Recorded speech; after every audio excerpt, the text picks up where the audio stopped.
a Queens by the Minute exclusive.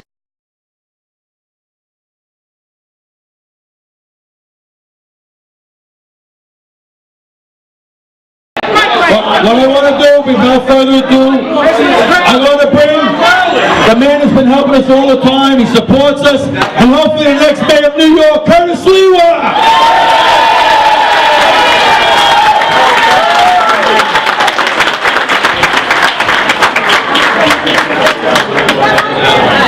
You know, I always believe that when a community is involved in trying to preserve their quality of life, what it is to be an American is that you have to teach your young ones, the new generation. And I'm so proud that I have here in our presence my son Anthony Chester Sliwa, a strong, a junior guardian angel,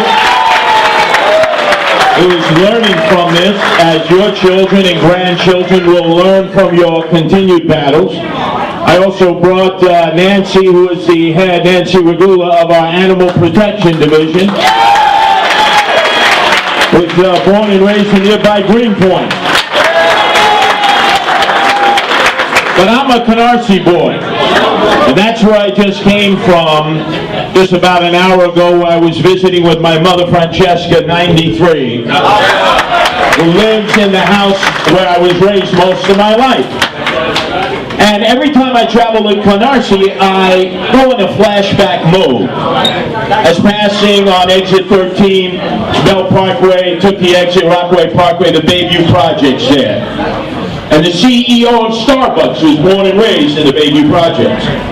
Soon after, I passed the Pink Housing Projects on Linden Boulevard. That's where Goldman Sachs' CEO, Lloyd Blankfein, grew up. Because back then, public housing was actually a step up for a lot of residents who grew up in tenements, who sometimes had to share one toilet on the floor. You had to go all the way down to the end and share a toilet. So moving to public housing was a step up. And back then they had a problem. I don't know if you remember. It's 50 years ago, 1966. When people had problems, they shoved them into what they call welfare hotels.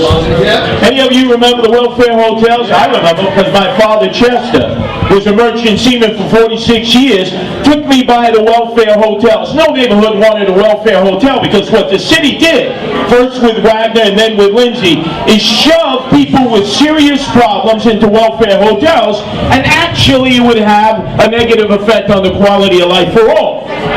So what Lindsay decided to do was lower the standards for public housing, because there are like 21 rules that you had to follow in order to get into public housing.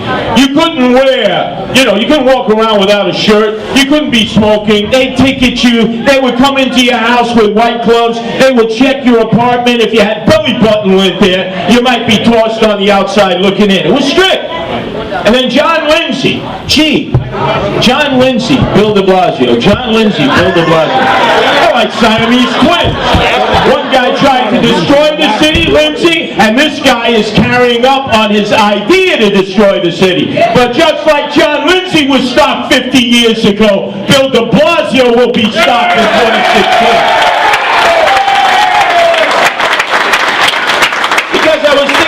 Coming here on the LIE as I came off the Grand Central in the Van Wyck from Canarsie. 108th Street, many of you pass that like all the time.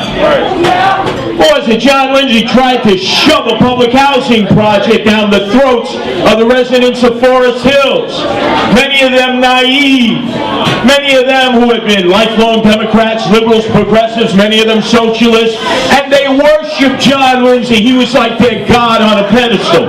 But now he's going to shove a public housing project into the neighborhood, destroy their quality of life, and all of a sudden these people who had never protested anything were out in the streets morning, noon, and night. And what was supposed to be a public housing project was completely changed by, you remember the name, Mario Faccia Brutta Cuomo, who came in and had to compromise. But do you know something? Now that we're in the midst of this presidential election campaign, I'm reminded of John Lindsay, who left the Republican Party to run as a Democrat for the presidency, and everywhere he went in the primary in Florida, do you know who was following him? The residents of Forest Hills, who said, "We will never forget, we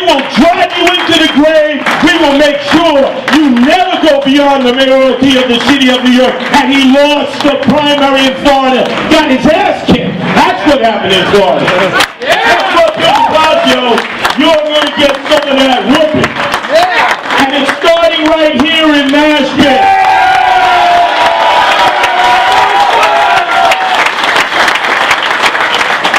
Remember, before you started your effort, your movement, most communities thought it was impossible. When the city would come under the cover of darkness and just take over a no-tell, motel, hotel, Holiday Inn Express and convert it into a homeless shelter with no designs, no warning, no meetings, not even informing the local officials, just under the cover of darkness. Every community just assumed there's nothing that could be done. You remember the community, mostly Asian, right on Queens Boulevard, with the Pan Am conversion of that hotel. They protested. They did their best, but they just felt it was futile. And then all of a sudden, you established the Maginot Line, the Rubicon, at the Holiday Inn Express in Maspeth, morning, noon, and night. You were endless in your pressure. And then all of a sudden, Patel, he folded, and the mayor had an X-Lax attack. And now it's become the battle of David versus Goliath. And in this case, David's going to win again, Maspeth. Maspeth leads, and other communities will follow. Because you lit the spark.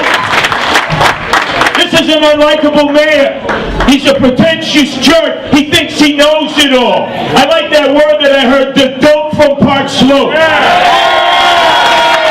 Now, are you aware when he was the city councilman of Park Slope, fixing tickets, I might add, that was his biggest job, fixing parking tickets for his constituents.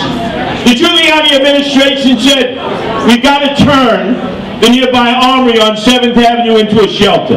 We have no choice. But they had meetings, and they came up with a compromise.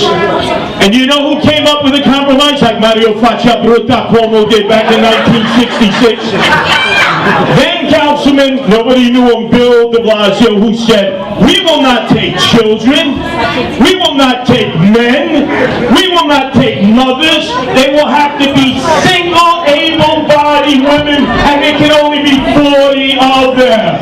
And yet Bill de Blasio says to the rest of you, you'll take whoever we shove down your throat, and we don't give jack diddly squat anything what you say. We don't care about you, because our goal is to destroy middle-class communities. That's the goal.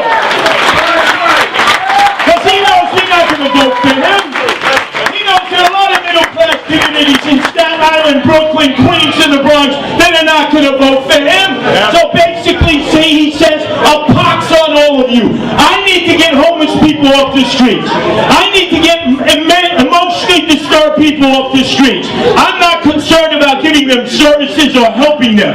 I'm not concerned about making sure they have medicine. I need to get them off the streets now, because I want to get re-elected mayor for another 4-year ride.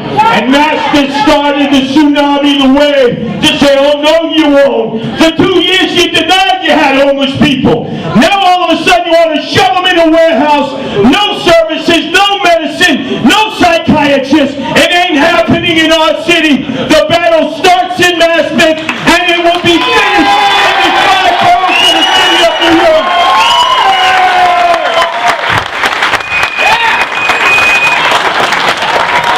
So whether you're Democrats, and I know many of you are, or Republicans, or independents, or even apolitical, this is more than just being fair.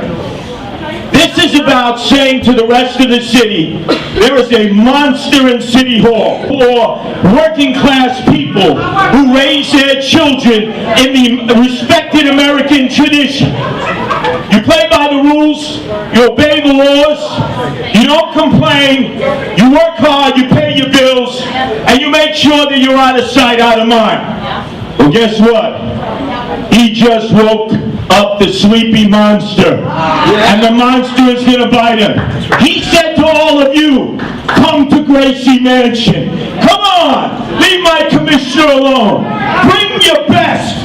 Bring your best to Gracie Mansion. And I hope, after you take your buses next week to Sunset Park. Reach out to other communities. You have the mother of all rallies outside of Gracie Mansion, and you have people who say, no 4 years for you, Bill de Blasio. I'm sending you back to Presto.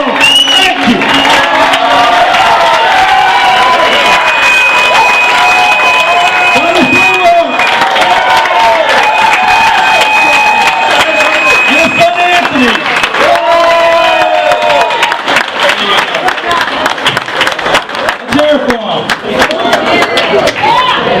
Thank you very much, Carter. There's always a tremendous support.